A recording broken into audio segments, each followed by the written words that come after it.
What's up, everybody? I'm Sydnee Goodman, and in today's Daily Fix, CDPR no more, a Resident Evil showcase is coming, and a Pokemon Snap release date. Well, the thing. Late yesterday, CD Projekt Red released a video where co-founder Marcin Iwinski apologized on the company and leadership's behalf over Cyberpunk 2077. And similar to an ex who did you wrong, the apology came with lots of promises. Iwinski promises more updates will be regularly delivered along with free content, and that includes the free next-gen upgrade for PS5 and Xbox Series X, which is now targeting the, quote, second half of 2021. Smart of them not to put a date to it. We know how they are with dates. Too soon. Before today, CDPR hadn't revealed when a next-gen upgrade would be released, just that it would come sometime in 2021. Iwinski also gave some insight on the development of Cyberpunk 2077, answering a lot of questions that I'm sure many players, myself included, have had. Maybe one of the more obvious reveals is that Cyberpunk 2077 was developed with PC first and foremost in mind, which was reflected in user experience and IGN's review of Cyberpunk, where the PC experience was relatively smooth, especially compared to base PS4 and Xbox One.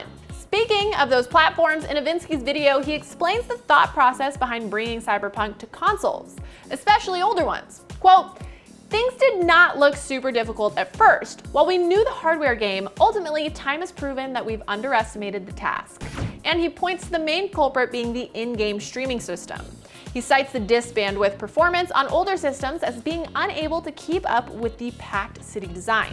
Iwinski goes on to say that its internal testing, quote, "did not show many of the issues players experienced," and says the developers were working on optimizing the console version for the Day Zero patch up until launch, which is why console review copies didn't go out until December 8th. Iwinski then wrapped things up by giving a vague roadmap for Cyberpunk updates. The game will have several patches regularly throughout the year, with the first update released, quote, in the next 10 days, and a larger, quote, more significant update released weeks after that. There will also be free DLC, but the priority has shifted to, quote, working on the most important fixes and updates, and DLC will follow afterwards, which makes sense. Alrighty. It is tough to assess how genuine this video is because of everything that's going on around its release. CDPR is facing lawsuits over misrepresenting Cyberpunk 2077 as a product and being investigated by the Consumer Protection Agency in Poland. So this isn't exactly unprompted, but I will say I appreciate it. And I appreciate Iwinski putting the responsibility on himself and leadership. It obviously doesn't change the fact that this happened, and people already spent money on Cyberpunk, and CDPR already has that money. But I don't know, call me a softie, and maybe I am. I felt for this guy watching the video. Makes me so sad that this happened, and that's not to take away the responsibility that choices were made that led us here, but you never want to see things like this for both the creator and the player. All this to say, do we think this next-gen console update will be the new revival of Cyberpunk? I feel like anytime a game gets ported, there's a new marketing push. And this will happen far enough away from the initial launch that maybe people will be more forgiving or just forget altogether the sour taste in their mouth with Cyberpunk's launch. I don't know. I hope it is. I'm really rooting for Cyberpunk, but at this point, they've got to put out updates, and the next-gen update has to be pristine.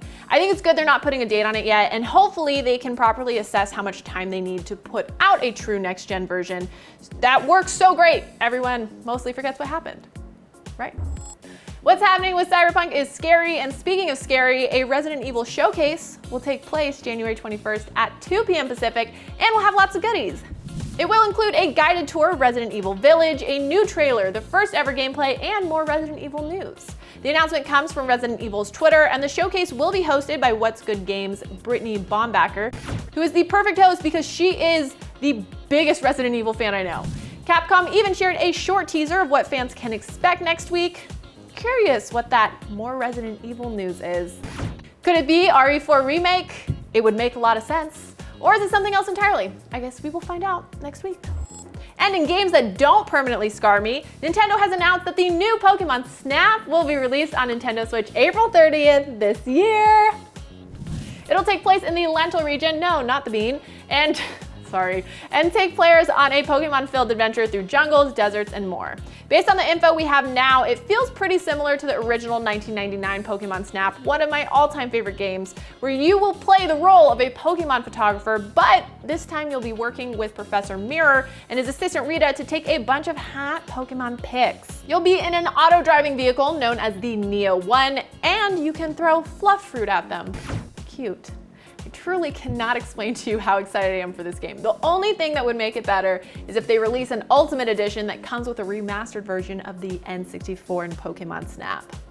Or just give us Virtual Console. Is that too greedy? I finally get a new Pokemon Snap and immediately ask about Virtual Console? I don't know. And that's a Daily Fix. I'm Sydnee Goodman, and I hope your day is as awesome as you are. Now that you're all caught up on the news, check out our video that explores how Star Wars games can flourish now that the license is no longer exclusive. Download the IGN app on all your mobile devices, subscribe to the Daily Fix on Snapchat, and for all things everything else, IGN.com.